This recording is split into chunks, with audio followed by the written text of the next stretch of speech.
ದೆಹಲಿಯ Turkmen gate ಪ್ರದೇಶದ ಫೈಜ್-ಎ ಇಲಾಹಿ ಮಸೀದಿ ಬಳಿ ಇಂದು ಮುಂಜಾನೆ ಅತಿಕ್ರಮಣ ತೆರವು ಕಾರ್ಯಾಚರಣೆ ವೇಳೆ ಭಾರೀ ಹೈಡ್ರಾಮಾ ನಡೆದಿದ್ದು 5 ಪೊಲೀಸರು ಗಾಯಗೊಂಡಿದ್ದಾರೆ.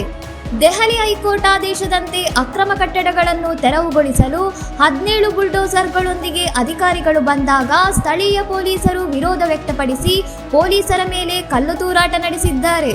ಪರಿಸ್ಥಿತಿ ವಿಕೋಪಕ್ಕೆ ಹೋದಾಗ ಪ್ರತಿಭಟನಾಕಾರರನ್ನು ಚದುರಿಸಲು ಪೊಲೀಸರು ಅಶ್ರುವಾಯು ಪ್ರಯೋಗಿಸಿದ್ದು, ಸದ್ಯ ಇಡೀ ಪ್ರದೇಶದಲ್ಲಿ ಬಿಗಿ ಪೊಲೀಸ್ ಬಂದೋಬಸ್ತ್ ಏರ್ಪಡಿಸಲಾಗಿದೆ. ನ್ಯಾಯಾಲಯದ ಆದೇಶದಂತೆ ರಸ್ತೆ ಮತ್ತು ಫುಟ್ಪಾತ್ ಅತಿಕ್ರಮಿಸಿ ನಿರ್ಮಿಸಲಾಗಿದ್ದ ಬ್ಯಾಂಕ್ವೆಟ್ ಹಾಲ್ ಮತ್ತು ಔಷಧಾಲಯವನ್ನು ಅಧಿಕಾರಿಗಳು ಯಶಸ್ವಿಯಾಗಿ ನೆಲಸಮಗೊಳಿಸಿದ್ದಾರೆ. ಇನ್ನಷ್ಟು ಸುದ್ದಿಗಳಿಗಾಗಿ ನೋಡ್ತಾ ಇರಿ ಸೌರಂ ಟಿವಿ.